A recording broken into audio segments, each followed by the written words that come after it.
Hello friends, Neha એજ્યુકેટરમાં આપનું સ્વાગત છે. આજે હું તમારા માટે લઈને આવી છું 24 નવેમ્બર 2025ના મહત્વના કરંટ અફેર્સ, જે તમારી આવનારી પરીક્ષામાં તમને ખૂબ ઉપયોગી થશે અને ચોક્કસથી એક માર્ક અપાવશે.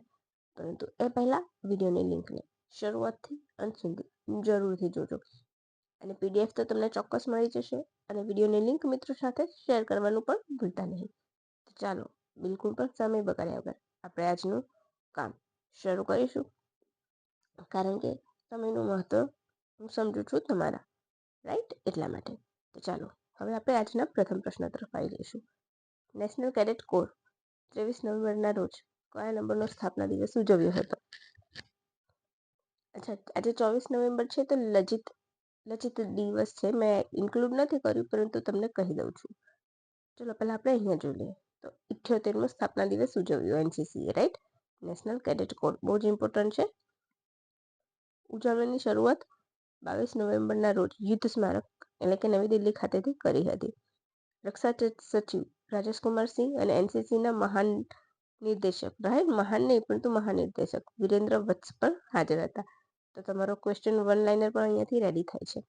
એનસીસીના મહાનિર્દેશક કોણ છે? તો વિરેન્દ્ર વત્સ. એનો મોટો પણ પૂછાતો હોય છે ઘણી વખત. યુનિટી એન્ડ ડિસિપ્લિન, એકતા અને અનુશાસન. હવે સિનેરિયો બદલાયો છે તો તમને કદાચ વિવિધ ઇમ્પોર્ટન્ટ જે આપણા ઓર્ગેનાઇઝેશન્સ છે, એક સાઈડ તમને એ આપે અને એક સાઈડ તમને એમના મોટો આપે, તો તમે કન્ફ્યુઝ થઈ જાઓ, રાઈટ? કે કયા ઓર્ગેનાઇઝેશનનું કયું મોટું છે, એટલે કે તે સૂત્ર છે. તો એ પણ તમારા માટે ઇઝી છે. કેમ? તો મેં ઓલરેડી એના જે 21 ઇમ્પોર્ટન્ટ ઓર્ગેનાઇઝેશન્સ છે ભારતના, એ અને એના મોટો કયા છે એ, એટલે કે એના ધ્યેય સૂત્ર કયા છે, એનો વિડીયો સ્ટ્રેટેજિક જીકેમાં મૂકેલો છે. તો એક વખત તમે એ જઈને જરૂરથી જોજો. જો આ વખતે આવશે એસટીઆઈમાં એવું કે એક સાઈડ તમને ઓર્ગેનાઇઝેશન્સ પૂછશે અને એક સાઈડ તમને ધ્યેય સૂત્ર જોડકાના સ્વરૂપે, તો તમે ખરેખર કન્ફ્યુઝ થઈ જશો. અને એ કન્ફ્યુઝન દૂર કરવા માટે તમારે શું કરવાનું છે?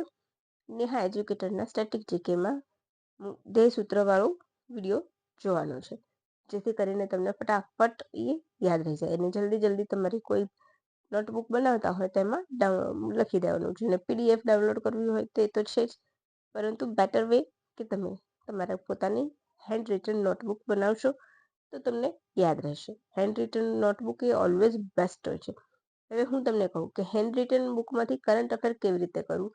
તમે જેટલા પણ ડેઝનું લખો છો, જેસે કે તમે આજનું લખ્યું છે 24 નવેમ્બરનું, તો આગલા 7 દિવસનું વાંચો. પછી 25 ડિસેમ્બરે લખો તો ફરીથી આગલા 7 દિવસનું અને આજનું વાંચો. એમ એક વખત તમે રિપીટ કરતા જશો ને તો તમારે ગોખણપટ્ટીવાળું જ્ઞાન નહીં લેવું પડે, તમને યાદ રહેશે. અને પછી તમે જ્યારે ક્વેશ્ચન આવશે ને તો તમારી આંખો તમારો જવાબ શોધશે. અને આ બેસ્ટ વે છે તૈયારી કરવા માટે. આ તમને કોઈ નહીં કહે, રાઈટ? બધા પીડીએફ 100% હું માનું છું, પીડીએફ ઇઝી પડે છે આપણને, બટ પીડીએફ કરતાં hand return book always best. સ્થાપના ક્યારે થઈ હતી? 1948માં. તે સૂત્ર શું છે? એકતા અને અનુશાસન, યુનિટી એન્ડ ડિસિપ્લિન, રાઈટ? એનો હેતુ શું છે? તો યુવા નાગરિકોમાં વૈશ્વિક દ્રષ્ટિએ શિસ્ત સાથ વિકસાવવાનો હેતુ છે અને દરેક ક્ષેત્રે કાર્યરત હોય છે. આર્મીના 3 ક્ષેત્ર પણ એમાં આવી જશે, રાઈટ? પછી અગત્યનો ક્વેશ્ચન, તાનારીરી મહોત્સવ વિશે કયું વિધાન સાચું છે? તાનારીરી એટલે ગુજરાતની જાણીતી બહેનો. તો આ પ્રશ્નને તમે બિલકુલ પણ ભૂલતા નહીં અને આને પરફેક્ટલી તૈયાર કરજો આના વિશે, રાઈટ? કારણ કે ગુજરાતનો સાંસ્કૃતિક વારસો એ આપણો સિલેબસ છે. તો ઓપ્શન એ 2003માં તત્કાલીન મુખ્યમંત્રી નરેન્દ્ર મોદી દ્વારા શરૂઆત કરવામાં આવી હતી. 2010થી તનારીરી સંગીત સન્માન આપવામાં આવે છે. તનારીરી મહોત્સવનું આયોજન વડનગર ખાતે થાય છે. ઉપરના બધા વિધાન સાચા છે. ઓફકોર્સ અત્યારે હું કરાવીશ એટલે આપણને સરકારી જવાબ વધારે આપીશ, ઓપ્શન ડી, જેથી કરીને તમારા બધા જ પોઈન્ટ્સ એક સાથે આવી જાય, રાઈટ? હવે તો પણ હજુ આપણે કેટલીક વિગતો બાકી રહી છે. વડનગર ક્યાં આવેલું છે? તો તમને ખ્યાલ જ હશે, મહેસાણા. વડનગરમાં એક મ્યુઝિયમ બન્યું છે, જે મેં તમને મ્યુઝિયમમાં માહિતી આપી છે. તો તમારે મને કહેવાનું છે કે મ્યુઝિયમનું નામ શું છે? વડનગરમાં જે આર્કાઇવ મ્યુઝિયમ બન્યું છે એનું. ચાલો, સંગીત ક્ષેત્રે તાનારીરી એક અલગ જ મહત્વ ધરાવે છે. કેમ? તે એક વાયકા છે કે તાનસેને દીપક રાગ ગાયો હતો અને તેમના શરીરમાં બળતરા ચાલી રહી હતી, જે ફક્ત મલ્હાર રાગ દ્વારા જ દૂર થાય. એટલે કે મલ્હાર રાગ થાય ગાય અને વરસાદનું આગમન થાય. મલ્હાર મલ્હાર એટલે વરસાદ, એક સમાનાર્થી થઈ ગયો તમારો. રાગ ગાવાથી શરીરની બળતરા ચાલી હતી તે ફક્ત મલ્હાર રાગ ગાવાથી જ દૂર થશે. અને એવા સંગીતજ્ઞની શોધમાં હતા કે જે મલ્હાર રાગ ગાઈને એની શરીર વરસાદ લાવી શકે અને એમના શરીરની બળતરા દૂર થાય. તેમ કરતાં કરતાં તેઓ એવા સંગીતજ્ઞની શોધમાં વડનગર આવી પહોંચ્યા. ત્યાં તેમણે તાનારીની 2 બહેનોને પાણી ભરતા જોઈ. એમાં એક બહેન ઘડામાં પાણી ભરતી અને ઢોળતી. એટલે એને બીજી બહેને પૂછ્યું કે તું શું કરે છે? તો એણે કહ્યું કે જ્યાં સુધી મલ્હાર રાગ જેવો રાગ અહીં ન આવે ત્યાં સુધી હું આ રીતે પાણી નહીં ભરું. અને છેલ્લે એમને એ રાગનું અવાજ આવ્યો પાણી ભરતા. અને તાનસેન સમજી ગયા કે આ પણ મારી શોધ અહીંયા પૂરી થાય છે.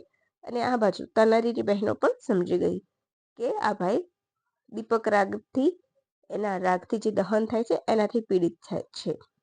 રાઈટ? તો એમના ભાઈને એમના માતા પિતાની સંમતિ દ્વારા મલ્હાર રાગ ગાયો અને વરસાદનું આગમન થયું અને તાનસેનને શરીરની બળતરા દૂર થઈ. તાનસેન પછી જ્યારે અને વચન લીધું કે આ વાત તેઓ કોઈને કહેશે નહીં. રાઈટ? પછી ત્યારે જેવું તે અકબરના દરબારમાં ગયા તો અકબરે દબાણ કરીને તેમની પાસે જવાબ માંગ્યો અને તેમને કહ્યું. એટલે અકબરના સૈનિકો તેમને લેવા આવ્યા અને છેલ્લે તાનારીની બહેનોએ શું કર્યું? જળ સમાધિ લઈને આત્મહત્યા કરી લીધી એક પ્રકારની. રાઈટ? એમને નતું જવું એટલે. અને સમાધિ લીધી, એમાં આપણે સાદી ભાષામાં. બરાબર? અને એની યાદમાં તાનારીરી મહોત્સવનું આયોજન કરવામાં આવે છે. એક માન્યતા મુજબ તેઓ નરસિંહ મહેતાના દીકરી કુંવરબાઈની દીકરી શર્મિષ્ઠાની પુત્રી હતા. એટલે કે તેમની દોહિત્રી હતા. તાનસેને તેમની યાદમાં નોમ તોમ રાગની રચના કરી છે. રાઈટ?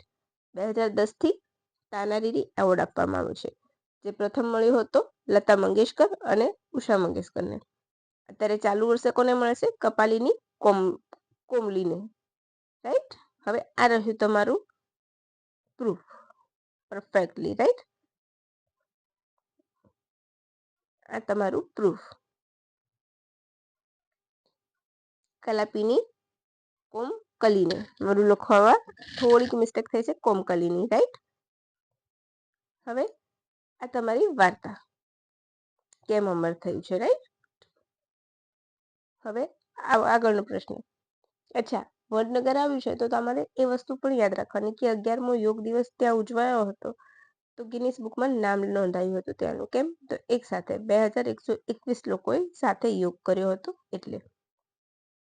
પછી મોસ્ટ ઇમ્પોર્ટન્ટ પ્રશ્ન. કેમ? તો એસટીએની પરીક્ષા આવે છે, એમાં આપણું ડિફેન્સ, રાઈટ, એના પણ હોય છે પ્રશ્ન. તો એના લીધે ભારતે જેવલિન મિસાઇલ માટે કયા દેશ સાથે કરાર કર્યા છે? રશિયા, ફ્રાન્સ, અમેરિકા કે જાપાન? તો અહીંયા આવશે ટેરિફ બાબા વાળો દેશ. રાઈટ? એટલે કે અમેરિકા. એનું બીજું નામ શું છે? FGM 148 javelin. ફાયર એન્ડ ફર્ગેટના સિદ્ધાંત ઉપર કામ કરે છે. એટલે કે એક વખત છોડી દો ને પછી ભૂલી જવાનું. એન્ટી ટેન્ક ગાઇડેડ મિસાઇલ છે. $93 મિલિયન ખર્ચો, એટલે કે 775 કરોડ રૂપિયાનો ખર્ચ કરવામાં આવશે એની પાછળ. હિન્દ પ્રશાંત ક્ષેત્રે આપણને શું મળશે? સહકાર અને આપણી શક્તિ મજબૂત થશે. M92A1 એક્ઝિક્યુટેબલ પ્રોજેક્ટ અને FGM 148 જેવેલ anti tank guided missile system. યાદ રાખજો, મારક ક્ષમતા 2.5 કિલોમીટર અને નવામાં 4 કિલોમીટર. અને તેમજ સાથે સાથે તોપ ગોળા પણ ખરીદશે. તોપ, રાઈટ? પછી વારસાની દ્રષ્ટિએ અગત્યનો પ્રશ્ન. બ્રહ્માંડ માસ્ક ચર્ચામાં રહ્યું તો તે કયા રાજ્ય સાથે સંબંધ ધરાવે છે? ઉત્તરાખંડ, છત્તીસગઢ, કેરળ કે ઉત્તર પ્રદેશ? તો અહીં આપણો જવાબ આવી જશે ઓપ્શન એ, ઉત્તર પ્રદેશ. હવે બ્રહ્માંડ માસ્ક એ તમને ખ્યાલ છે યુનેસ્કોના અમૂર્ત વારસામાં એટલે કે ઇન્ટેન્જિબલ સાઇટમાં સ્થાન ધરાવે છે 2009થી. મેં વિશ્વના યુનેસ્કોના અમૃત વારસા ઇનટેચેબલ સાઇટમાં ભારતના 14 જે છે એનો સમાવેશ થાય છે. એનો એક વિડીયો બનાવેલો છે, તો તમે એ જોઈ શકો છો. ત્યાં પર તમને રમણ માસ્ક વિશે મળશે. 2009માં એને સ્થાન મળ્યું હતું, રાઈટ. ગુજરાતના ગરબા પણ એ લિસ્ટમાં છે, એ તમારે યાદ રાખવાનું છે. દુર્ગા પૂજા પણ છે, એ પણ તમારે યાદ રાખવાનું છે. હવે રમણ માસ્ક 14 વારસા યુનેસ્કોના 14 અમૃત વારસામાં છે, તો એ પરફેક્ટલી તમે એ વિડીયો જોઈ લેજો. અને સાથે ટેન્જિબલ, બરાબર, મૂર્ત વારસામાં અત્યારે 44મી હેરિટેજ સાઇટ કઈ છે? તો મરાઠા લેન્ડસ્કેપ, રાઈટ. ગુજરાતની પણ 4 સાઇટ યાદ રાખવાની છે: ચાંપાનેર, રાણીની વાવ, અમદાવાદ સિટી અને ધોળાવીરા. આ 4 સાઇટ પણ યુનેસ્કો વર્લ્ડ હેરિટેજ સાઇટમાં સ્થાન પામેલી છે, એ પણ તમારે સાથે સાથે યાદ રાખવાનું. અચ્છા, રમણ માસ્ક તમને ખબર છે ઇકો ફ્રેન્ડલી હોય છે, કેમ? તો ચોખા છે, કુદરતથી મળતી વસ્તુઓ દ્વારા જ બનાવવામાં આવે છે. રમણ માસ્ક, તો રમણ ઉત્સવ છે ત્યારે રમણ માસ્ક પહેરીને નૃત્ય કરવામાં આવે છે ઉત્તરાખંડના સલુર ડુંગરા જોડિયા ગામમાં. ક્યારે? તો વૈશાખી દરમિયાન, એપ્રિલમાં, રાઈટ. કેમ ચર્ચામાં રહ્યું હતું? તો અત્યારે દ્રૌપદી મુર્મુનું એમ ઉત્તરાખંડની મુલાકાતે ગયા હતા, તો ઉત્તરાખંડના વિધાનસભાના સ્પીકર દ્વારા એમને આ માસ્ક ગિફ્ટ આપવામાં આવ્યું હતું એટલે. અને કયા દેવને સમર્પિત છે? તો ભૂમિહલ દેવને, યાદ રાખજો. અને શરૂઆત, જેમ આપણે ભવાઈની શરૂઆત ગણેશ પૂજાથી થાય છે, તેમ અહીંયા પણ ગણેશથી થાય છે, રાઈટ. હવે આજનો આપણો છેલ્લો પ્રશ્ન: ભારતની બ્લાઇન્ડ મહિલા ક્રિકેટ ટીમે કેટલામી વખત T20 વર્લ્ડ કપ જીત્યો? ઓપ્શન એ 4થી વાર, ઓપ્શન બી 3જી વાર, ઓપ્શન સી 3જી વાર, બીજી વાર, ઓપ્શન ડી પ્રથમ વાર. તો અહીં આપણો જવાબ આવશે પ્રથમ વાર. બહુ મોટું કારનામું કર્યું છે. હમણાં બીજા કોઈ હોય તો મોટા મોટા પેપરોથી આખો દિવસ બતાવ્યા જ કરે, પરંતુ પક્ષપાત આપણા દેશમાં જ થાય છે. એ મહિલાઓ સાથે હોય કે પછી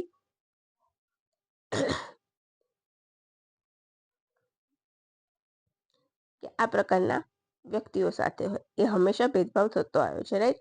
વિરાટ કોહલી હોય તો મોટી મોટી વાતો બતાવશે, પરંતુ આ બ્લાઇન્ડ છે એટલે એમના વિશે એટલું બધું નહીં આવે, ક્યાંક પટ્ટીમાં આવી જશે, રાઈટ. થોડા ઘણા ન્યૂઝ ફ્લેશ થઈ જશે, તો આપણે સમજી શકવું જોઈએ, બરાબર. અચ્છા, ચલો છોડીએ આપણે એ વાત. મેચ ક્યાં યોજાઈ હતી T20? શ્રીલંકામાં. યજમાન ભારત અને શ્રીલંકા બંને સહિયારું હતું, એ પણ યાદ રાખજો. એકલું શ્રીલંકા યજમાન ન હતું, પરંતુ ભારત અને શ્રીલંકા બંને સંયુક્ત રીતે યજમાની કરી હતી. શ્રીલંકાના કોલંબોમાં યોજાઈ હતી. કેપ્ટન કોણ છે? તો TC દીપિકા. પ્રથમવાર જીત્યું છે, બરાબર છે, એ પણ યાદ રાખી લેજો. આનાથી વધારે હોય તમારે કંઈ પૂછાઈ શકે એવું છે નહીં. અને હા, નેપાળમાં યોજાઈ હતી. અને એક ખાસ નોંધ, તમને એમ થશે કે મેડમે G20 આટલું બધું ચર્ચામાં છે તો કેમ નથી કરાયું? તો G20નું સંપૂર્ણ પદ છે એટલે હું આખો વિડીયો એક સાથે લઈને આવીશ, જેથી કરીને બધી નોટ્સ તમને એક જગ્યાએ અવેલેબલ થાય, અલગ અલગ વિડીયોઝ જોવા ના પડે એટલા માટે. ખરું ને? અધૂરી માહિતી મજા ના આવે, ખરું ને? તો કંઈ નહીં, ચલો ફ્રેન્ડ્સ, મજા આવી હોય તો એક લાઇક બટન જરૂરથી દબાવજો. લાઇક, શેર અને સબસ્ક્રાઈબ બધું જ કરી લેજો, હે ને ફ્રેન્ડ્સ? ખરું ને? તો ચાલો રજા લઈશું. Thank you for watching my video and have a good day friends. By.